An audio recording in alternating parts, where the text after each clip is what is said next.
Jen zdravíme vás přímo ze střediska organizace Hyporehabilitace Jupiter, které nedávno vyhlásili veřejnou sbírku na nového koně. Co je Jupiter? Jupiter je nezisková organizace, která se věnuje animoterapii, převážně hyporehabilitaci a děláme všechny 3 typy hyporehabilitace. Hypoterapie ve fyzioterapii a ergoterapii, hyporehabilitace v pedagogické a sociální praxi i hypoterapie v psychologii a psychiatrii. Scháníte nového koně.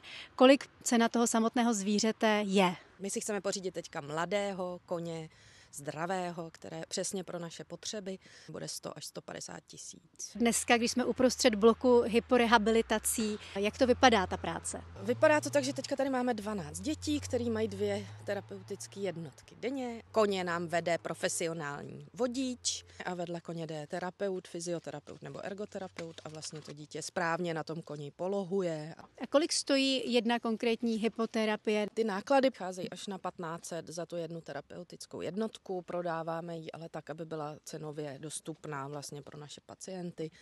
Cena se pohybuje od 500 do 600 korun. Ten zbytek té ceny dotujeme z našich dalších aktivit, dotací a darů. A kromě těchto darů a dotací se Jupiter věnuje teda ještě jakým dalším aktivitám? Máme koňský kroužky a děláme třeba team buildingy pro firmy, vedeme lesní klub. Máme dlouhodobé dárce a dobrovolníky, kterým tímto chci poděkovat.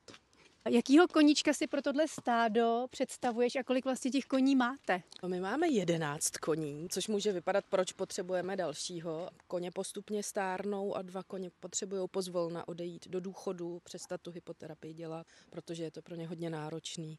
Takže potřebujeme to stádo omladit, potřebujeme trošku ulevit těm stávajícím koním. Zkrátka potřebují na dovolenou a někteří na odpočinek. Koně tady pak zůstávají i na důchod, pokud na svoje jídlo nevydělávají. Moc děkuji, ráda by si něco vzkázala ještě všem potenciálním dárcům a fanouškům Jupitera. Děkujem za vaši podporu a bez vás by to nešlo. Děkujem, že nám pomáháte dělat to, co děláme. Děkujeme a budeme moc rádi, když budete video a další informace sdílet dál.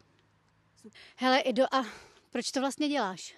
To je takový poslání, no. To člověk, když to už začne dělat, tak nemůže přestat a myslím, že to máme všichni v týmu tak, že nás ta práce naplňuje, baví a vidíme pokroky na našich pacientech. Já i fyzioterapeutka pracujeme s dětma i v ordinaci a já si třeba nedokážu představit, že bych si je nemohla občas posadit i na to koně, protože ty výsledky na tom koni jsou mnohem rychlejší, než co se dá vycvičit v ordinaci.